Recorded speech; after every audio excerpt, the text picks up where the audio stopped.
muchas gracias a todos quienes nos acompañan hoy día en este conversatorio. La verdad que para Duoc UCC Valparaíso es un tremendo orgullo poder tener esta actividad, además una actividad inédita por la locación en la que estamos. Conversábamos recién que primera vez que hacemos un conversatorio acá en nuestro maravilloso taller de madera y creo que no podría haber sido una escenografía mejor de la que estamos presenciando. Así que agradecerle, quiero partir las palabras agradeciendo a nuestro equipo de extensión y comunicaciones que hemos tenido unos días súper intensos de mucha actividad y mucho trabajo.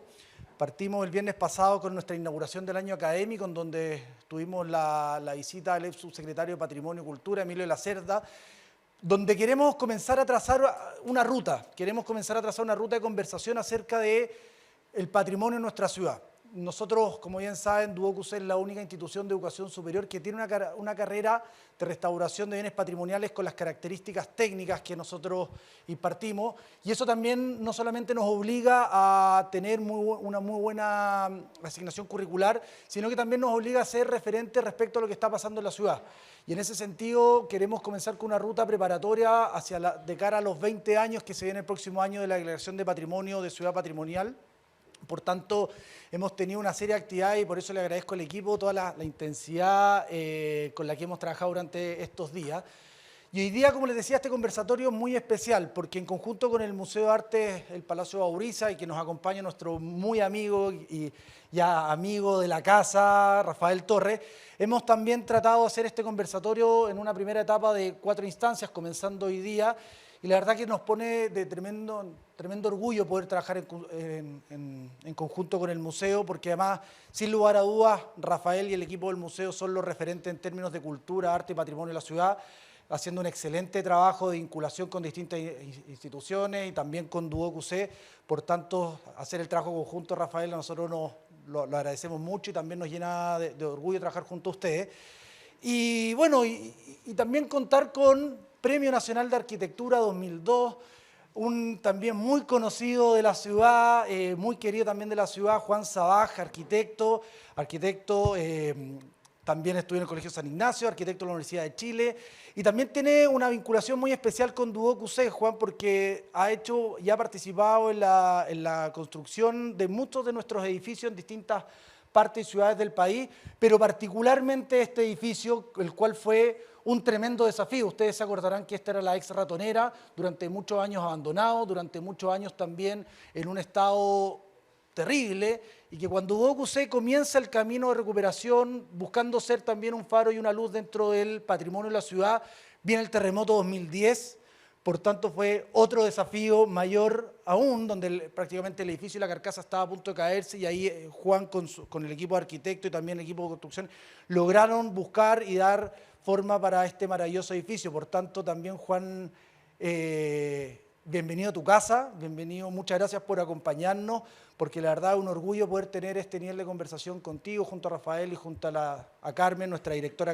de las carreras de restauración patrimonial, porque sin lugar a duda queremos desde Duoc UCC impulsar a conversar de patrimonio, queremos impulsar también de que este es un tema relevante para la ciudad y por supuesto un tema relevante para todos quienes queremos y amamos la ciudad del paraíso y que estamos dispuestos a seguir avanzando. Así que, sin más, le agradezco a cada uno de ustedes por acompañarnos, por ser parte de este primer ciclo de conversaciones y les dejo la palabra a Rafael, a Juan y también a Carmen. Así que muchas gracias y muy bienvenidos.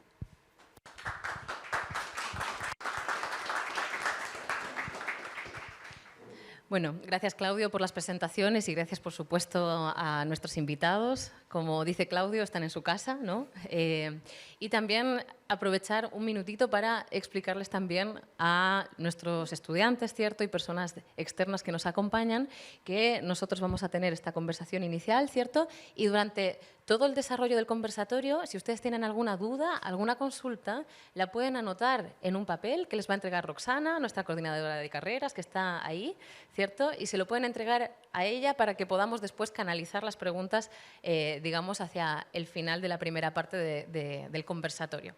Espero que les resulte interesante, que les detone también mucha curiosidad y que puedan participar también aquí con nosotros, ¿no?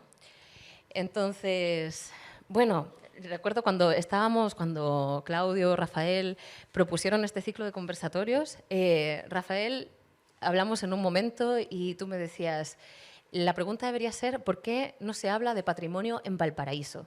Y nosotros nos quedamos un rato conversando, pensando, chuta, ¿realmente no se habla de patrimonio en Valparaíso? ¿Quiénes hablan de patrimonio en Valparaíso y cómo? Entonces, es una pregunta que, al menos en esa primera curiosidad, suscita muchas otras. Y a mí me gustaría partir por ahí. ¿Ustedes creen que se habla de patrimonio en Valparaíso? ¿Quiénes lo hacen? ¿Cómo lo hacen? No sé, Juan, si quieres partir tú. A ver. Aquí vienen a ayudarnos, pero te presto. Bueno, primero que nada, buenos días y muchas gracias por las palabras. A veces incomoda un poquito. Nunca debemos los arquitectos olvidarnos que lo importante son las obras y no nosotros. Entonces, para mí me da más orgullo este edificio que sentirme yo más bien un privilegiado de haber participado. Mira, tu pregunta es al hueso, pero sí quiero agrandar un poco la respuesta porque de patrimonio en Chile se habla poco. De hecho, cuando estábamos tomándonos un café, me comentaba que la discusión entre los arquitectos, yo diría, se remonta por el año 2000, o sea, hace 20 años atrás. Antes no existía el patrimonio. Y la prueba de ello es cómo las ciudades de Chile se han construido cargándose el patrimonio como algo natural. Parte de los conflictos que hay hoy día con las comunidades tiene que ver con la destrucción de la memoria. La destrucción de la memoria es donde la gente empieza a sentir la carencia del patrimonio, porque lo que le da continuidad a un país y al concepto de nación y de ciudadanía está muy relacionado al espacio público, relacionado con los espacios de experiencia. O sea, si uno ha crecido toda la vida en un barrio con ciertos edificios, cuando se acaba parte de eso. Yo recuerdo haber ido a ver mi barrio de niños en Providencia, Santiago, que no existe, está lleno de edificios, y producirme una nostalgia como cuando uno pierde a los padres. O sea, hay algo de parte de una vida que se termina. Y al final ese es el patrimonio, es cómo esta hilación que tiene una nación como Chile tiene un hilo conductor que no se rompe, pero que el patrimonio en definitiva es lo construido que lo representa. Y eso, un país con terremoto, y que cada ciertos años se viene abajo la mitad del país, en una época, en la época de la colonia, en los principios de este siglo, que era una construcción en adobe, sencillamente se reconstruía. Si uno ve un edificio, generalmente de adobe, no tiene más de 100 años, 150 años. Pero esa técnica se perdió porque se perdió obviamente la mano de obra, se perdió la capacidad de la gente de reconstruir, la gente buscó otro, y requería también de enormes masas de mano de obra en la pobreza, que era muy barato hacerlo así. Cuando el país empieza a desarrollarse, eso se pierde. Y entonces nos quedan estos pocos edificios que empiezan a tomar sentido porque uno se da cuenta que no puede un país construirse sobre la destrucción del otro. No existe la nacionalidad, no existe la ciudadanía. Y como te decía, es reciente. Pero aún es una causa de poco. Y la prueba de ello es que cuando viene el estallido social, contra lo que se carga es contra la ciudad. La primera, lo menciono porque tiene que ver con lo que estamos hablando. O sea, mi primera reacción personal fue decir que bruto, están destruyendo los edificios, pintando los edificios, pero luego viene la segunda, es que hemos hecho nosotros, los arquitectos, los que estamos aquí, los que tenemos conciencia del patrimonio, por no darle sentido a una pregunta, decir el patrimonio es de todo, la ciudad es de todo. ¿Por qué se destruye? Porque la gente no la siente propia. O sea, a mí me da la sensación de que no se habla de patrimonio porque todavía falta esa identificación entre lo público, y dentro de lo público está también lo privado, porque es parte de lo público, en la visualidad, en la espacialidad, en el sentido, cómo funcionan las ciudades. Cómo lograr de que la gente sienta que ese es él, que su historia está ahí. Yo creo que hay un tema de cultura, y yo creo que estos esfuerzos de este edificio, más todo lo que se han hecho aquí en Valparaíso, de alguna manera, son en el sentido correcto. Pero el octubre del 2019 es un recordatorio que es un trabajo que está pendiente. O sea, el día que el próximo estallido debería ser en las calles, debería ser en otras partes, romper otras cosas, pero el patrimonio nunca, porque es como romperse a sí mismo. Súper interesante la respuesta, ¿no? O sea, finalmente las comunidades también hablan de patrimonio y además hablan a veces de maneras que no son mediante palabras, ¿no? Bueno, Rafa, a mí me interesa muchísimo tu opinión porque afortunadamente no somos dos arquitectos conversando porque si no nos daríamos vueltas sobre lo mismo. Así que Rafa, no sé qué piensas tú. Bueno, muchas gracias en primer lugar a Duoc UC Valparaíso, a mi buen amigo Claudio Salas, por tomar esta iniciativa en conjunto. Creo que es imposible venir a un mejor lugar a hablar de patrimonio que al edificio Cousiño. Yo he luchado mucho para que ya olvidemos que se llamaba La Ratonera, ¿no? Porque eso creo que tiene que ver con lo que decía Juan, con nuestra falta de educación y de cultura patrimonial. Era más fácil decir La Ratonera y no hacernos cargo, ¿no? De que estuvimos a punto que el último vestigio de esta ciudad extraordinaria previo al terremoto de 1906 desapareciera. Afortunadamente, la providencia en la que yo creo y esta institución se hicieron cargo junto en inmejorables manos como la de Juan, que me acuerdo en una ocasión haber escuchado que lamentó mucho no haber podido guardar o restaurar lo que era la mansarda original, porque eso sí que el daño era irreparable. Sin embargo, se esmeró él y su oficina en hacer una reproducción lo más fidedigna y que además conversara y dialogara muy bien. Cuando empezamos este ciclo con Claudio y empezamos a poner preguntas, la verdad que esta fue una pregunta que surgió entre varias y que tenía por finalidad desafiar. Las preguntas, para que resulten interesantes, a mi juicio, tienen que ser desafiantes, ¿no? Tienen que movilizarnos, es decir, ¿y será así? ¿Y es verdad? ¿Y no hablamos de patrimonio? ¿Y si nos pasamos todo el día peleando de patrimonio en Valparaíso? Pero hablamos de cultura patrimonial, hablamos de salvaguarda, hablamos de educación. Tenemos conciencia que en esta ciudad se crea una carrera de restauración de bienes patrimoniales, ejemplo único en Chile en materia de formación técnico-profesional. Eso es hablar de patrimonio. Hablar de patrimonio es tener presente que están ocurriendo muchas cosas para poder generar la virtuosidad del diálogo ciudad-puerto, que tiene que ver nuevamente con lo que muy bien decía Juan, con la identidad de una ciudad. Patrimonio es finalmente la identidad, son aquellos elementos que nos dicen cómo hemos sido. Y en la medida que somos capaces de entenderlos, de salvaguardarlos, ¿verdad?, de ponerlo en valor, vamos a poder construir un mejor mañana. Aquí yo sigo dos cuentas que se las recomiendo, la cuenta de Twitter de Renzo Bacareza, Twitter ilustrado, y Brickman Restauradores en Instagram. Y es una pena negra ver todo lo que hemos echado abajo en este país. Es una pena negra cómo no nos ha importado a todos, arquitectos, gestores, a todos, ¿no? La solución es, como un amigo dentista la otra vez me decía, oye, aquí la gente dice, oye, sáqueme el diente. Nadie me dice, tiene arreglo, se puede. Cuando ya le faltan 8 dientes, dice, chuta, ¿qué hago ahora? Pues ya es tarde. Entonces, creo que hay un tema que es fundamental, que es hablar de patrimonio desde una primera persona. ¿Qué hago yo por el patrimonio? ¿Cuánto me importa a mí? ¿Cuánto sé? No tengo que saber, no estoy obligado a saber. Nadie está obligado a lo imposible, pero tengo que esforzarme. Cuando vivo en una ciudad patrimonio, hace pocos días tuvimos una visita de la directora general de la UNESCO, que por supuesto, como todas estas instancias, tienen un revuelo que yo creo que hace bien. No tengamos miedo a hablar, con altura de mira, pero conversemos del tema, ¿no? Pero creo que nos dice que estamos en un sitio patrimonial, la responsabilidad. El título de UNESCO yo siempre he dicho que es una responsabilidad, porque nos dice a nosotros, ustedes viven en una ciudad que hay que salvaguardar para los que vienen.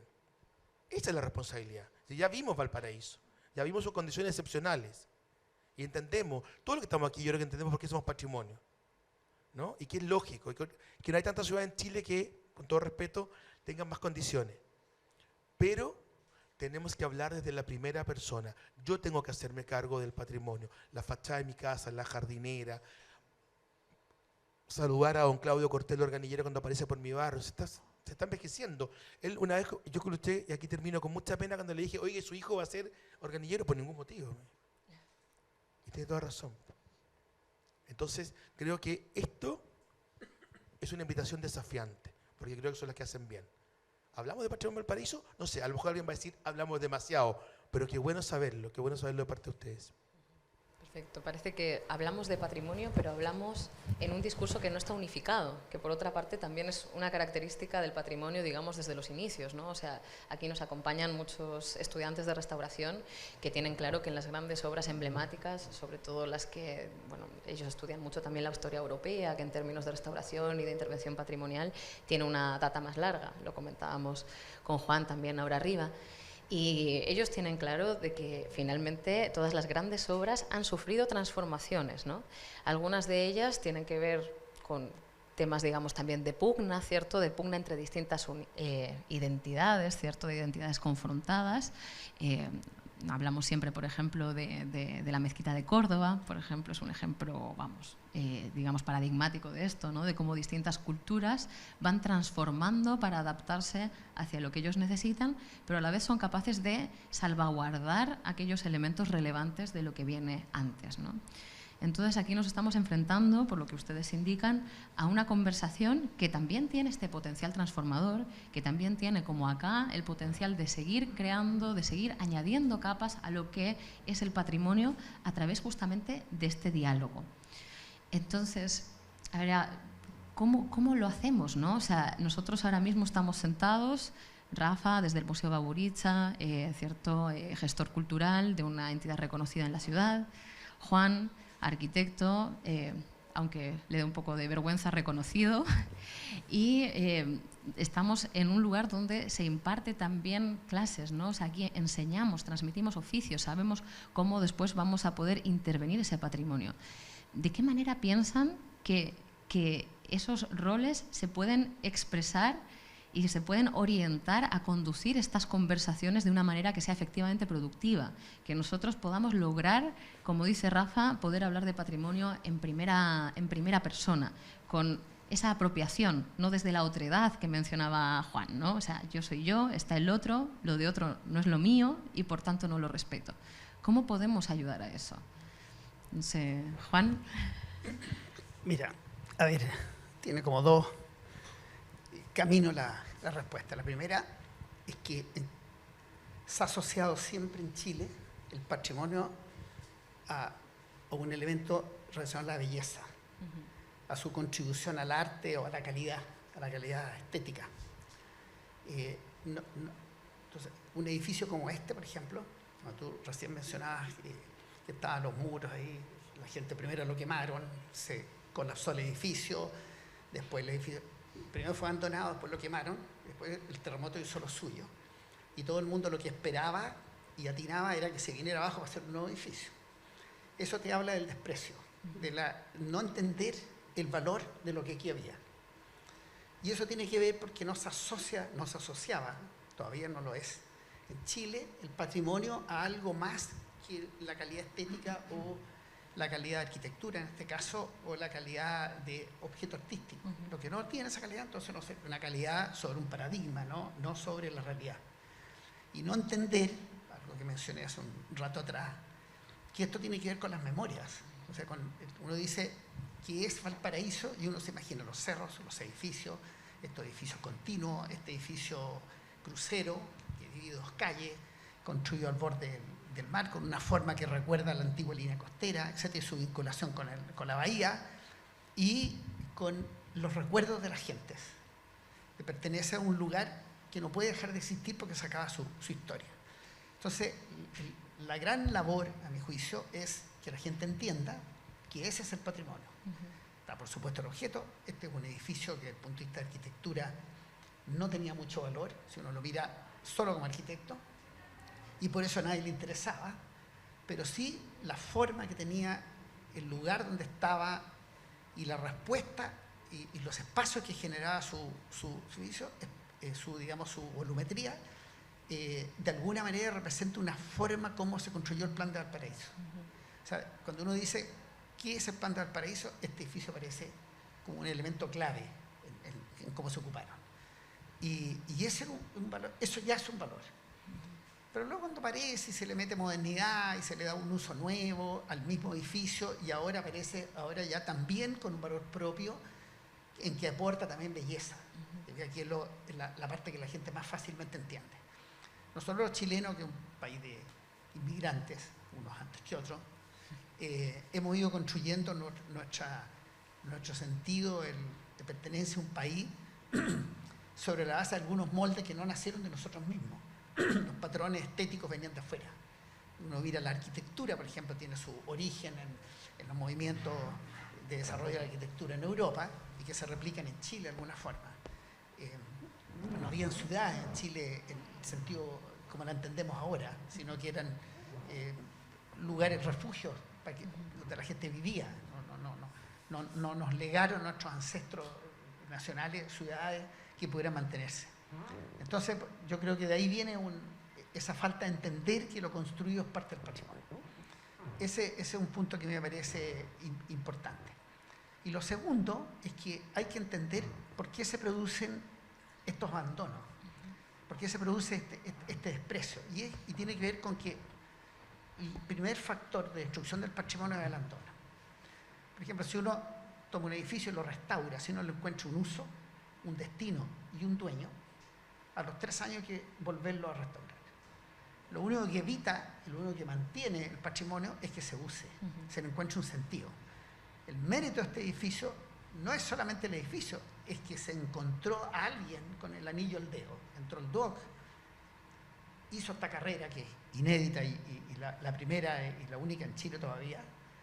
Pensar qué pasó con el mundo universitario, que nunca se preocupó del patrimonio, sino que aparece un instituto de formación técnica y que parte desde abajo entregando herramientas y recuperando el oficio como un elemento esencial de recuperación del patrimonio. O sea, primero tenemos que tener quién puede arreglar esto. Lo segundo es darle un uso. Y otra cosa inédita es que este es el primer edificio que una entidad privada, como es el DOC, privada pública, hace un edificio de uso público y privado. Esto no existe en Chile ninguno. Aquí hay una escuela, hay un centro de educación, pero además hay un espacio público que pertenece a la ciudad. Y eso va a contribuir con la recuperación del centro. Entonces, de ahí dice uno, ¿qué tenemos que hacer? La primera de ellas es ocupar. O sea, las preguntas en Valparaíso es cómo volvemos a reocupar Valparaíso. Si no se reocupa, va a pasar. Yo siempre hablo del síndrome de Siracusa. Yo estaba con mi mujer hace unos años atrás en Sicilia y fuimos a Siracusa. Me acordaba de mi época hermosa, Siracusa. Era como una especie de imaginario que uno tenía. Y llegamos a Siracusa, una ciudad preciosa, pero a los 2 minutos notamos algo raro. Unos edificios preciosos, llenos de gente en las calles, y realmente constatar que la gente que estaba en la calle eran todos turistas de buques. Entonces producen una ocupación falsa, hay 2.000 personas que ellos no andaban en buque porque todavía llegado en auto. Y de repente miro por una rendija y las manzanas vacías, estaban las puras cáscaras. Entonces es una ciudad que no existe. Entonces, síndrome de Siracusa, que uno dice, oye, hay una ciudad patrimonial, etc. No existe la ciudad porque nadie vive en ella. Lo que mantiene una ciudad es que la gente viva en la ciudad. Entonces, las recuperaciones de los centros, las recuperaciones de estos lugares patrimoniales, en el caso de Valparaíso, parte por reocupar Valparaíso. Entonces, aquí hacen falta políticas públicas de tratar de que vuelvan las empresas, trasladar sus oficinas aquí, que la gente viva, entregar soluciones habitacionales dentro de los cascos históricos, como la única forma que la ciudad viva. Eso en forma paralela con la revalorización que tiene que ver y entender que el patrimonio construido es tan importante con esos objetos de arte que uno ve en los museos o en las tiendas caras o ve de repente en casas de algunas personas y que uno se maravilla por los objetos de arte. Esto me hace pensar porque, claro, y la pregunta, que te agradezco mucho la respuesta, estaba muy relacionada también con lo que nos contaba Emilio de la Cerda en la inauguración del año académico sobre el rol del proyecto, ¿no? Que es una virtud, además, de por sí, como muy inherente a la arquitectura. O sea, los estudiantes aquí también lo conocen, ¿cierto? Que hay mucho trabajo que ellos hacen que está asociado a la parte de diseño, a la parte proyectual. Entonces, finalmente, los arquitectos entiendo que estarían abocados a poder canalizar esa historia, a poder dejarla visible, a poder recuperarla y a poder facilitar esos nuevos usos desde su disciplina, haciendo también un llamado, finalmente, a la gestión, ¿no? A poder integrar. Leía una entrevista que tuviste en el año 2021 en la que también mencionaste algo que a mí me hizo mucho sentido, ¿no? Que hablabas de que para poder sobrevivir, la disciplina de la arquitectura tiene que incorporar desde ya la participación comunitaria. Entonces, antes de preguntarle a Rafa, te querría preguntar a ti, ¿cómo crees que el rol del arquitecto se puede expresar en esas instancias tan concretas? ¿Cómo desde esa capacidad proyectual, desde ese rol de poder recuperar el edificio, darle forma, tomar decisiones que permitan su conservación, de qué manera podemos articularnos en esas instancias para poder transmitir lo que tú dices, para poder generar esa conciencia? ¿Crees que hay alguna posibilidad para nosotros dentro de la disciplina? A ver, yo pienso que la arquitectura es un acto colectivo. No es, el arquitecto hace la síntesis, uno es el mediador. Ahí hay un tema de conciencia personal. Y la razón es muy simple. Uno no construye lo que proyecta. Primero, lo que uno recibe es un encargo de un tercero para un edificio que es para ese tercero o para un cuarto. Nunca para el arquitecto. O sea, lo único que podría hacerse cuando uno se hace su casa, pero también requiere de un ingeniero, de un sanitario, de un eléctrico, y además requiere de un oficio, de un trabajador. Entonces, esto no es, uno no está enfrentado a una tela como un pintor ¿Y de un con un restaurador? pincel. Y bueno, en el caso del patrimonio, absolutamente. Sí. Quien hace las cosas, en este caso el restaurador, que es un oficio especializado. Entonces, entendiendo eso, y al mismo tiempo, por supuesto, que la arquitectura finalmente es la que le da sentido a quien la habita. No ni en la arquitectura ni nada. Por eso yo trato de decir, oye, si los arquitectos somos parte de ello. Es como el director de una orquesta, uno podría decir esto, ¿no es cierto? Pero no pensando en... pero está tocando una música de otro, ¿no? Claro. Y hay un instrumento que no es el director. Eso es lo que hacemos los arquitectos. Ese es el primer tema. Y lo que ha ocurrido ahora es que la conciencia de lo colectivo hoy día en el mundo actual es irrenunciable. Y eso tiene que ver con que lo que estamos viendo hoy día es la revolución digital, que traslada a nuestra sociedad, se ha transformado en una comunicación total. Y primera vez en la historia de la humanidad existe la posibilidad que todo el mundo pueda opinar. Eso está cambiando la democracia, está cambiando la forma de representación, está cambiando, el mundo está revolucionado. No hemos encontrado todavía el destino, pero uno miraba así y dice, oye, mira, así como fue la revolución industrial, y esto es la revolución tecnológica. Entonces, y eso hace de que toda la gente tiene voz. Y ocurre que hoy día, antes los vecinos no reclaman, porque no tenían los canales, no había la municipalidad, lo mandaban un funcionario de cuarto nivel, les daba un caramelo y se olvidaba y no había consecuencias, pero hoy día, a través de las redes sociales, sí tiene efecto. Y eso ocurre que eso nos obliga a todos a entender que cuando se hace un edificio, ese edificio pasa a ser parte del patrimonio construido, de buena o mala calidad, ya no es otro cuento, pero al menos es patrimonio de todos. ¿Por qué? Porque se integra el paisaje y interactúa en la ciudad, interactúa espacialmente, con sus actividades, con su arquitectura, con todo. Y ahí entonces ya se acabó el dueño y se acabó el encargo, aparece detrás el encargo colectivo. En este edificio no tuvimos esa experiencia, lo tuvimos con el Estado, con los representantes del Estado que tenían que ver, que fue muy notable, muy positivo, pero lo hemos tenido en otros edificios que no son patrimonio desde el punto de vista de la calidad de su edificio, pero sí eran patrimonio por lo que significaban. Nos tocó recuperar el Hospital de Ochagavía, que es un edificio que llevaba 40 años abandonado, que no tenían, era una especie de quiste al medio de un barrio que no tenía nada que ver con él. Sin embargo, había una apropiación ciudadana impresionante. Y había habido 8 intentos anteriores, digo 8 porque efectivamente eran 8, de empresas que trataron de hacer algo en el edificio y las comunidades se oponían. ¿Por qué se pudo hacer con un resultado muy notable desde el punto de vista del impacto que tiene? Porque se partió el equipo al cual me tocó participar, hablando con las comunidades primero. Y entender que había una demanda hacia el edificio que nadie había captado y era, oye, perdón, yo llevo 40 años en este edificio aquí, no pueden ir ustedes a hacer una empresa, ganan plata, ponen un mall, o hacen un centro comercial, o un supermercado, o las típicas cosas que hacen las grandes inversiones. ¿Y nosotros qué? ¿Qué hacemos con 40 años con este edificio abandonado que marcó nuestro barrio, nuestra marginalidad? Era tan impactante el efecto de este edificio en la comuna, que era una comuna que no tenía farmacia, no tenía Red Bank, no tenía bancos, obvio, no tenía supermercado, no había centro médico ni ningún servicio público. nada, una comuna al medio de la ciudad de Santiago, pero y reserva, que no tenía ni un servicio. La gente iba a las comunas aledañas. ¿Por qué había ocurrido esto? Porque había un estigma. Un edificio abandonado de ese impacto había producido un efecto negativo sobre el lugar. Y la gente reclamaba por ello.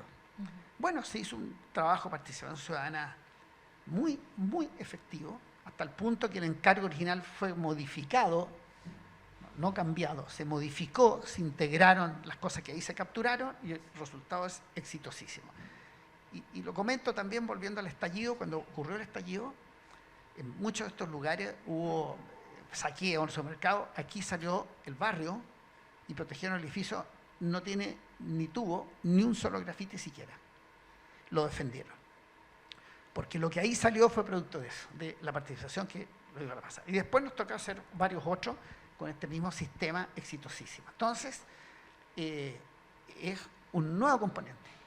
Hoy día el encargo tiene dos dimensiones. El aparente, que es el cargo que le hace el dueño uno, y el real, que es el incorporar todos aquellos agentes que uno tiene que descubrir, que son parte importante de la decisión y del éxito del proyecto. Y yo diría que, y a la pasada lo digo para que los arquitectos que aquí no se asusten, ni los inversionistas, cuando hay una participación que se hace en serio, la gente responde en serio. Cuando son una toma de pelo, como en general se hacen así, la gente contesta la cera. Pero cuando la gente habla en serio, en todos los casos que nos tocaron a nosotros, el resultado fue espectacular para el proyecto. Eso. Bueno, gracias por tu respuesta. Yo también rescato mucho esa vocación que encuentro que es fundamental, no solamente en la arquitectura, sino también en la restauración, en el arte, en los museos, de vocación de servicio, ¿no? O sea, ¿cómo cambiaría todo si todos tuviéramos esta visión de tenemos que comprender un encargo, tenemos que comprender una necesidad y tenemos que ser capaces de trasladarla a través de nuestras capacidades para efectivamente que tenga un impacto positivo?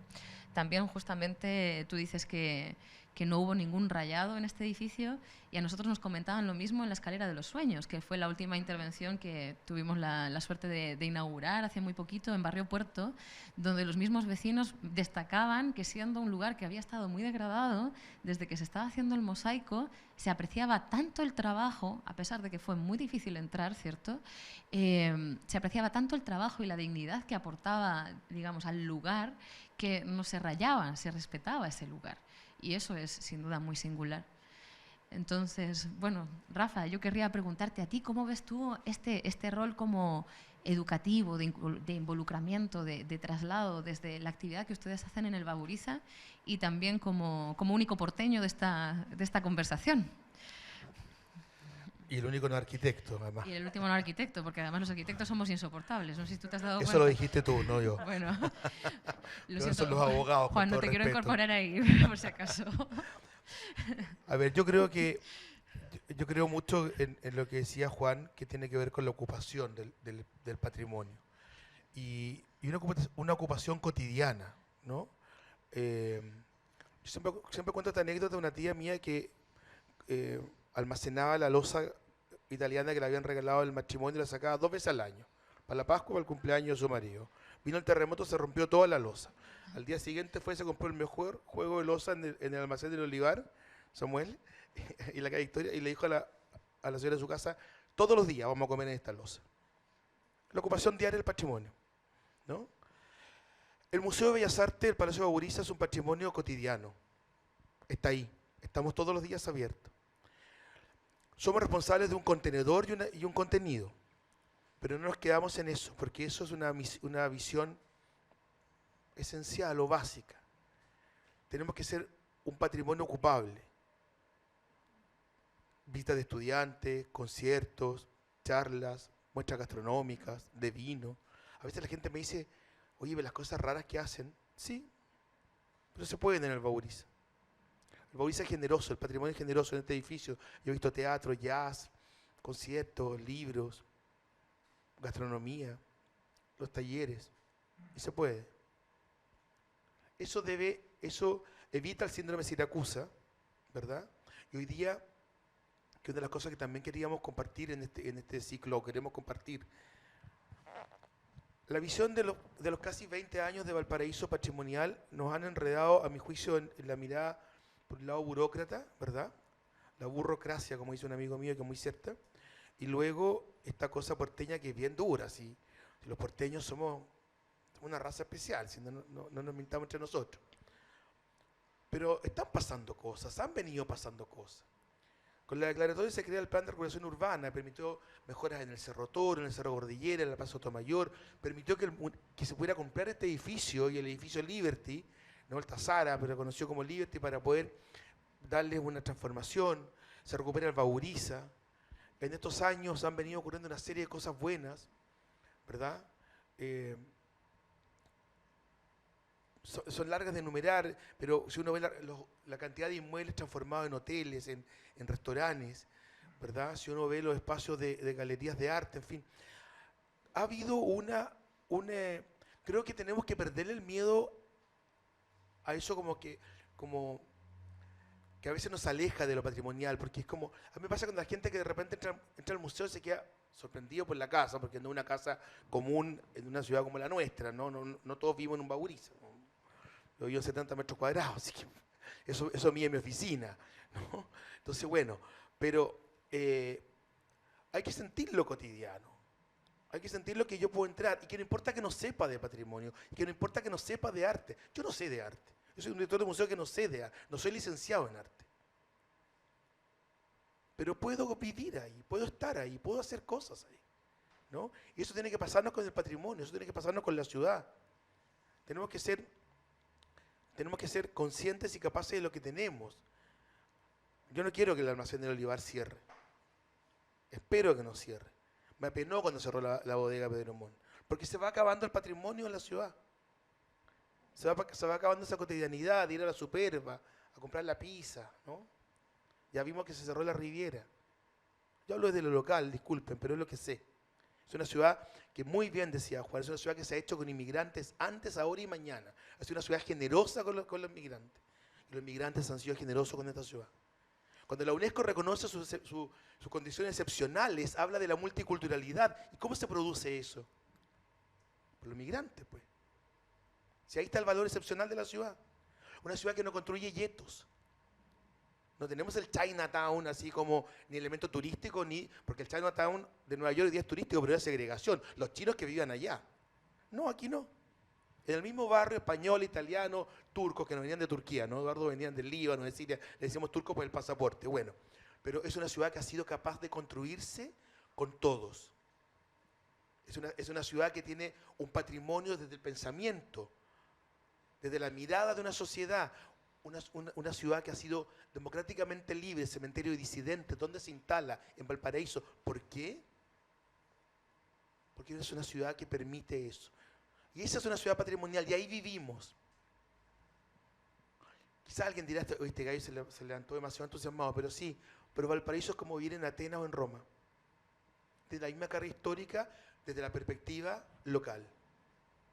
Ha hecho grande a este país, porque hemos sido capaces de construir una ciudad no solo arquitectónicamente interesante, y ahí no ha jugado una mala pasada la naturaleza, sino que de pensamiento. Cuando logramos pensar, cuando logramos reflexionar, creo que hacemos una mejor ciudad.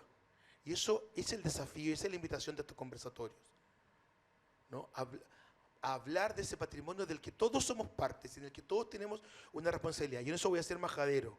Porque claro, es fácil decir, el Estado no ha hecho nada en 20 años. Sí, es cierto, el Estado fue el que postuló al Valparaíso ante la UNESCO. No fue la ciudad, no fue el alcalde de turno, no fue el rector del Duoc de turno, no. Fue el Estado de Chile que llevó el expediente 2 veces. Primero a China, que lo sacaron el día antes para que no fracasara, y después en París cuando se aprueba. ¿Verdad? Pero también el gobierno regional, también el gobierno local, también el mundo privado, la academia, pero cada uno de nosotros tenemos algo que hacer por este patrimonio. Si no, vamos a tener Siracusa, no sé, yo espero no estar para verlo porque la verdad que no lo resistiría.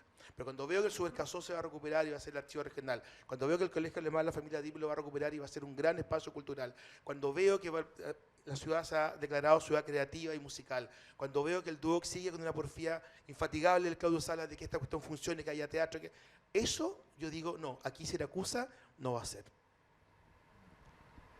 Gracias, Rafa. Bueno, también es importante esa visión, ¿no? O sea, yo me acuerdo una de las cosas que más me impactaron y que aquí no pasa. Fíjense que aquí estamos justamente en un espacio en el que no pasa. Aquí todo el mundo entra y llega y efectivamente puede hacer el patrimonio suyo, ¿no? Igual que en el Baburiza, las actividades son abiertas, la gente se atreve a entrar, se atreve a involucrar. Aquí hacemos clase, que lo destacaba también Juan en el café que nos tomamos antes. Parece muy sencillo, ¿no? Parece casi hasta evidente y hasta un poco tonto. Decir, como la gente se atreve a entrar a estos espacios. Pero es importante lo que tú mencionas porque no sucede ni siquiera en todo Chile. A mí me impactó, es una anécdota muy concreta, pero me impactó que una vez yo iba al Centro Cultural de La Moneda y entré a estacionar mi bicicleta en el estacionamiento de abajo. Y le pregunté a la persona que trabajaba ahí, a una guardia de seguridad, que le dije, disculpa, ¿desde dónde puedo acceder al museo desde el estacionamiento? Y me dijo, no lo sé, nunca he entrado. Y yo le pregunté, ¿cuántos años lleva usted trabajando acá? Llevaba 15, 20, no sé. Y nunca había entrado al museo y eso que trabajaba ahí. Y fíjense, yo digo, es que lo cuento y puede parecer como hasta idiota el ejemplo. Pero no lo es, no es tan evidente. Y es una cosa que aquí nosotros hemos logrado desde los distintos espacios, ¿cierto? O sea, hemos logrado habitar la arquitectura desde la instalación de una cartelera, desde la instalación de clases, desde una invitación constante. Un ejemplo de eso es que estamos aquí hoy. O sea, qué maravilla, ¿no? Lo damos por sentado, pero no está dado por sentado. Y lo mismo el Baburiza, con todas las actividades que organiza, ¿cierto? Con todas las que participa, la apertura de los espacios, la difusión, las publicaciones, el deseo de inclusión, que también me comentaba Rafael, que están implementando desde hace mucho tiempo. Y creo que es importante que no nos olvidemos de eso nunca, ¿no? Oye, Es yo quiero compartir una pequeña reflexión última, pero creo que la clave está en la educación no formal del patrimonio. Y cuando digo no formal, tiene que ver con ser capaces de darnos cuenta del lugar que habitamos. Yo, cuando hago clases, siempre pongo un mal ejemplo. Si hay alguien aquí, que me perdone, pero siempre digo que Valparaíso no es como Linares. Yo no conozco Linares, para ser honesto, ¿no? Es bien bonito, te puedo decir. Bueno, y siempre creo que siempre debemos llevar un mal rato, pero voy a usar un mejor ejemplo que el del desaparecido Renzo Pequenino, el inolvidable Lucas. Yo tuve el honor de ser director del museo de él y me pasó un señor en el ascensor que subimos juntos y me dijo, ¿sabes? Yo nunca he entrado, he vivido aquí 30 años. Venga ahora conmigo, le dije, lo vamos a recorrer juntos. Las ciudades en Chile son todas como Quillota, ¿no? Y hay Quillotas más lindas y más feas. Pero está Valparaíso. En la medida que seamos capaces de entender el lugar que habitamos, la historia que tiene, ¿no? Las particularidades, cuando sería largo e injusto enumerar la cantidad de hombres y mujeres que han hecho a esta ciudad, que han contribuido. Hay tanto material bibliográfico, pero hay tanto relato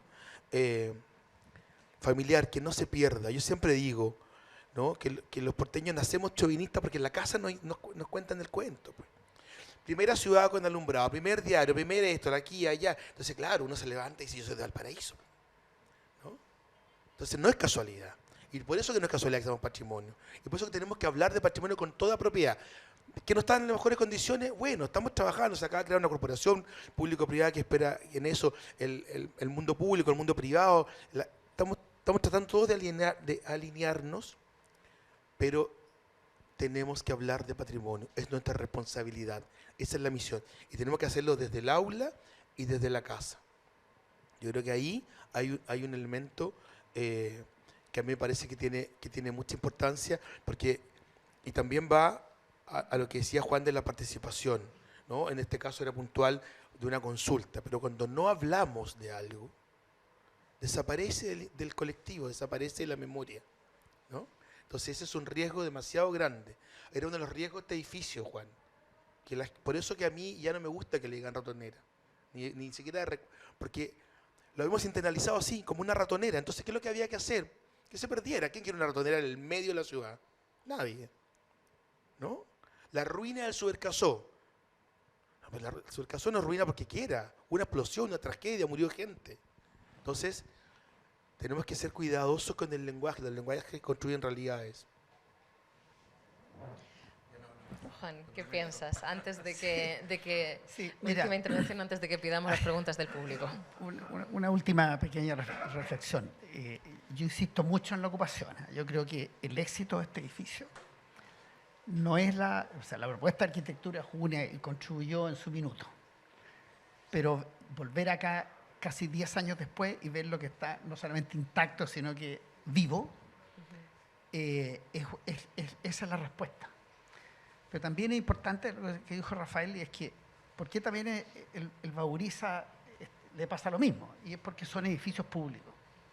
Son edificios que entregan algo a la ciudad, no solamente en su arquitectura, sino que en un uso, en un servicio a la ciudad. Yo creo que aquí el hecho de que el DOC haya decidido transformar este edificio en un edificio público es lo que salvó a este edificio. Lo probable es que estuviera lleno de graffiti y a lo mejor se lo habrían echado en octubre. Pero este era un equipamiento de la ciudad.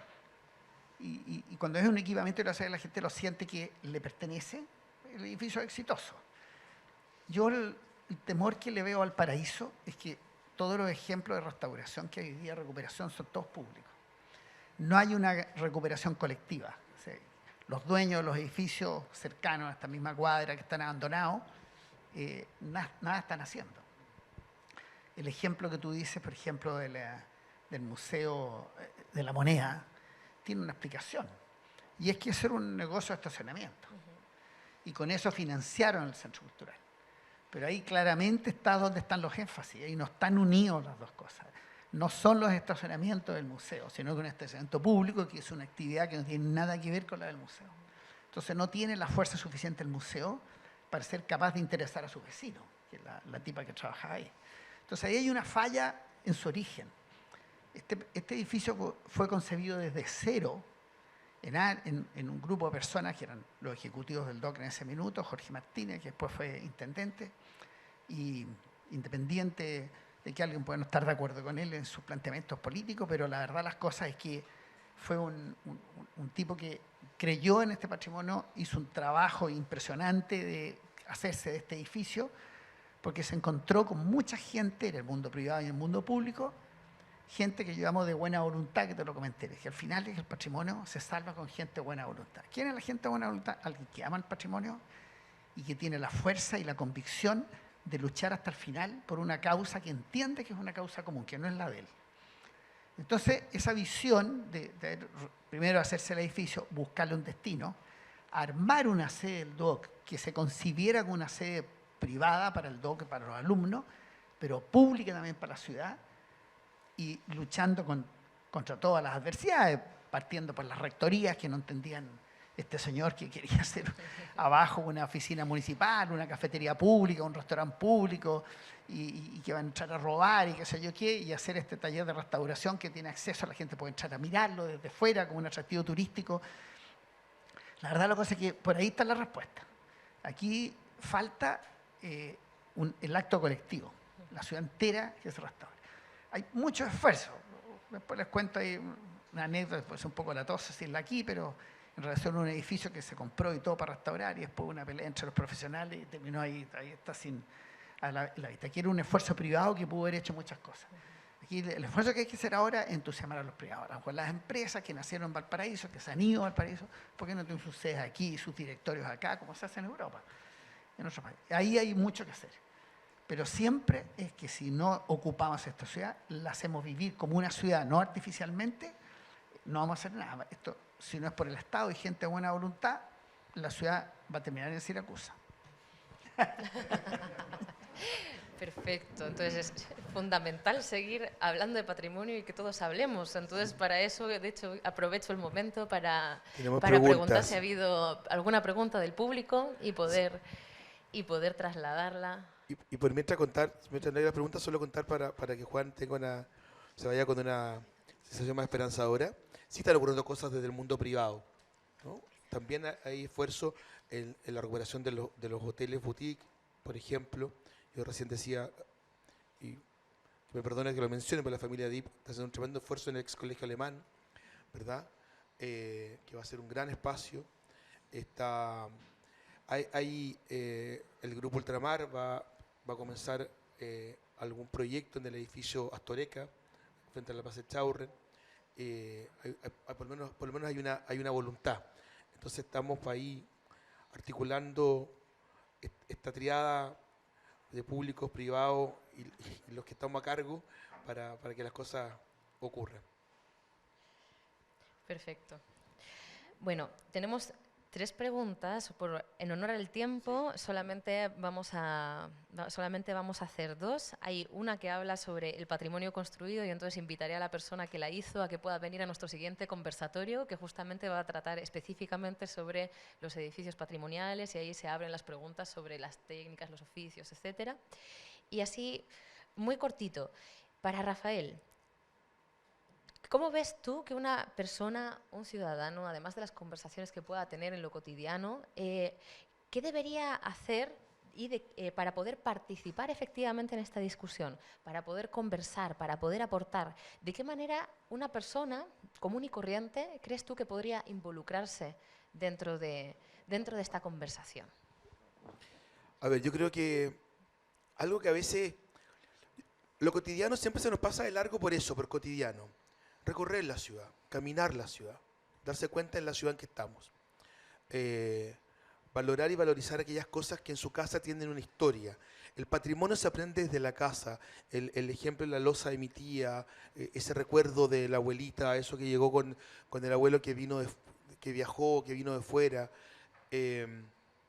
Es sentirse parte. Cuando uno se siente parte de algo, se dispone a conversar, se va haciendo más propio. Yo creo que cuando recorremos esta ciudad, a mí me pasa mucho, fíjese, me pasa mucho ayer justamente le comentaba a unos alumnos que nos visitaban, que me pasa mucho con el Palacio Bauriza. Yo llevo 8 años, tengo el alto honor de ser el director de ese museo, un sueño, jamás lo pensé en mi vida, ¿no? Pero hasta hoy día me sorprende la fachada de la casa, hasta hoy día le encuentro detalles y llevo 8 años ahí. De repente miro y veo una guirnalda y veo un detalle en las maderas y veo una pintura atrás. Eso, es la capacidad de sorprenderse diariamente con la ciudad, de recorrerla. Sí, podría estar mejor, si todos podríamos estar mejor, yo podría estar más flaco, desde luego, ¿no? Pero hay que trabajar y hay que, en mi caso, dejar los chocolates, en fin, hay que hacer esfuerzos. En la ciudad se están haciendo esfuerzos, ¿no? Yo tengo mucha expectativa de esta corporación público-privada que se ha creado. Creo en las voluntades de todos quienes están detrás. Creo en Valparaíso y creo que todos tenemos algo que aportar. Gracias, Rafael. Y una pregunta para Juan, aprovechando que estás aquí y digamos, en contacto con muchos de los que lo serán. ¿Cómo crees tú que puede participar el técnico en restauración patrimonial en tus futuros proyectos? Mira, cuando estábamos arriba tomando un café, les comenté estos encargos que a uno lo llenan de esperanza y satisfacción, recuperar la antigua fábrica Costa. Con un convenio con la Universidad del Paraíso, que va a trasladar ahí todas sus carreras vinculadas al arte, arquitectura, teatro, cine, diseño y además turismo. Es bien peculiar la combinación con turismo, pero al final los turismos salvan, cuando se manejan bien, salvan la ciudad. Y entonces le alcancé a comentar a Carmen, me dijo yo, hagamos un convenio porque hay que recuperar la fachada, hay que recuperar muchas cosas.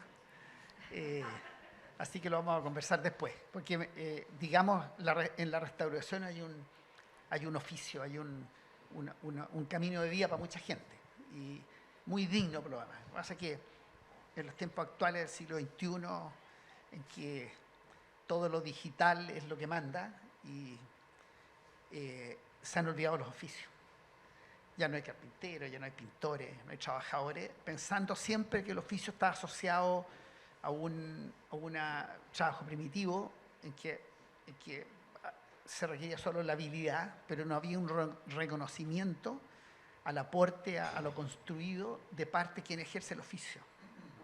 Entonces el carpintero no quiere que su hijo sea carpintero como tu organillero, que piensa que es un oficio de segunda, porque al final el hecho que el pago sea un aporte voluntario es casi una limosna y la gente lo identifica como poco digno. A mí, como ya estoy viejo, ya me ha tocado conocer carpinteros notables, de los cuales a lo largo de mi vida me he hecho muy amigo. Ya se han jubilado, hay uno que vive ahí en San José de la Mariquina, y me llama por teléfono cada par de veces en el año, largas conversaciones. Me hizo unos muebles notables en su minuto, y uno los mira y dice, aquí hay, aparte de la belleza, hay una inteligencia y una habilidad que tiene un valor. O sea, no solamente la inteligencia tiene un valor, sino que también tiene un valor la capacidad de hacer el oficio, porque entre hacer algo bien o mal, es más fácil hacerlo mal, es más rápido. El tipo arma un mueble y le pagan y chao. Si se desarma, le da lo mismo. Pero el tener un mueble como estas sillas que ve uno que tienen 100 años, 150 años, alguien ahí puso una habilidad que no es común. Y eso tiene un valor. Entonces, la recuperación del oficio a mí me parece clave. La recuperación de la mano de obra, la capacidad de construir cosas con las manos, tiene el mismo valor que un profesional que trabaja en un escritorio moviendo un computador, que la verdad la cosa que tiene bastante menos mérito de alguien que hace un buen ensamble. El esfuerzo personal es menor. El computador ayuda más que un serrucho.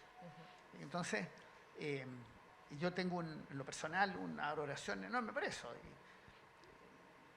Uno mira las obras nuestras, este mismo edificio, y cuidado hasta cómo se pusieron los cables eléctricos, eso no es casualidad, está todo pensado así, que al final termina siendo un elemento neutro y no molesta.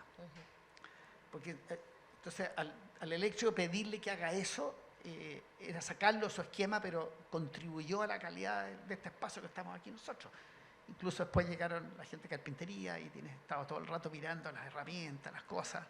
Hay una belleza aportada en el uso que hace que este edificio está plenamente vivo. Entonces, en este caso hay una promesa ahí de incorporarlo en esta tarea. Un edificio enorme, son casi 15.000 metros, en un barrio que está como escondido, el barrio Almendral, y que es parte de la historia de esta ciudad. Una familia inmigrante que monta una fábrica, que parte y después logra hacer esta tremenda empresa y hace un edificio magnífico. Hoy día los industriales no hacen esos edificios. Las fábricas las hacen de latita, con Zincalum, qué sé yo. Construye unas casas preciosas para sus empleados, que están ahí. Hay una especie de joya en el lugar. Y además hay una comunidad extraordinariamente bien organizada. Y les comento que lo primero que hicimos fue identificar las comunidades, ir a hablar a la municipalidad, que hicieran ellos el enlace para hacer participación, que no era exigible, pero lo vamos a hacer, para incorporarlo, porque la idea es que este edificio, que lo ocupan los universitarios, sábado y domingo también puede usarlo la comunidad. Hay unos grupos de adultos mayores que pueden hacer uso de las instalaciones. Tiene un terreno desocupado bastante grande, con unos árboles, vamos a tratar de salvarlos, pero bien valioso, con la idea de hacer ahí una especie de plaza pública, cosa que sea un campus un poquito. Los que conocen Concepción van a entender que es un campo universitario en medio de una ciudad, que es parte del equipamiento, es parte del parque de la ciudad. Está lleno no solamente de estudiantes, sino que hay habitantes, con niños, con mamás, con gente que pasea, que usan el campo. Yo creo que eso puede ser un factor de renovación, un poco lo que ha hecho este edificio aquí. Cuando metes 500, 600 alumnos, hay un pedazo de ciudad que vive, que se recupera, que se nota. Así que vamos a tratar de involucrar al DOC en ese proceso.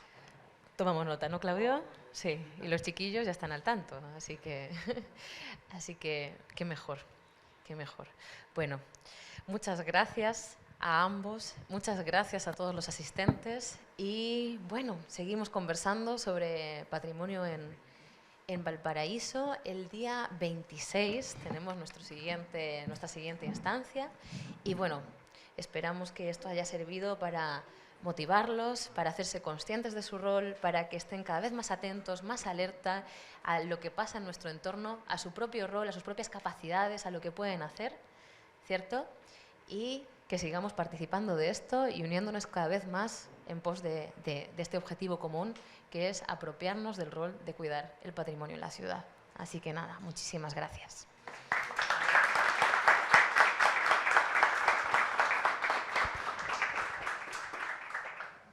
Bueno, nuevamente desde UC queremos agradecerle a cada uno de ustedes, a quienes nos acompañaron, agradecerle también a Juan y bueno, bien como decía Rafael, yo sé que también era un obstinado respecto a esta ciudad, y nosotros también vamos a hacer todos los esfuerzos justamente para no transformarnos en Siracusa, y este conversatorio busca justamente ser ese granito de arena en ello, y creo que estamos adoptando buenas rutas. No hablamos tampoco de la recuperación o la compra del bar inglés también, que está aquí a una cuadra, que son señales de esperanza y que no las tenemos que dejar pasar. Yo creo que cada una de las actividades que están ocurriendo y que esperamos, así también como el trabajo que están haciendo en conjunto con la Universidad del Paraíso, lo que está haciendo la Universidad Santa María también en la ex Bolsa de Valores, en Urriola, la verdad que son señales donde nos dan esperanza. Todavía falta de repente tal vez ese punto de inflexión en la ciudad, pero bueno, aquí estamos justamente para no transformarnos en Siracusa. Así que, Juan, muchísimas gracias por volver a tu edificio, volver a Duoc UC. Estamos felices de haberte tenido. Muchas gracias por el conversatorio. Gracias también a Rafael y al Museo de Bellas Artes Palacio Bauriza por este ciclo. Vamos a conversar de edificios patrimoniales, de turismo patrimonial, así que desde ya están todos invitados a las próximas ediciones. Y te queremos entregar este regalo también, que un poco relata la historia, la cual... sí, al final es de la casa. Este es un regalo que relata un poco la historia de Duoc UC, los 50 años, de la cual tú también has sido parte. Así que muchas gracias.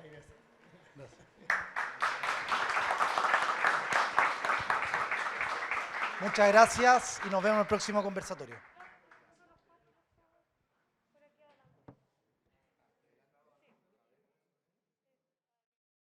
Bueno, en primer lugar, un enorme orgullo de sentir que una obra que fue producto de un enorme esfuerzo colectivo de la gente del DOC, de la municipalidad, de los arquitectos, de los profesionales, de los maestros, de hacer este magnífico edificio, volver 10 años después y verlo vivo.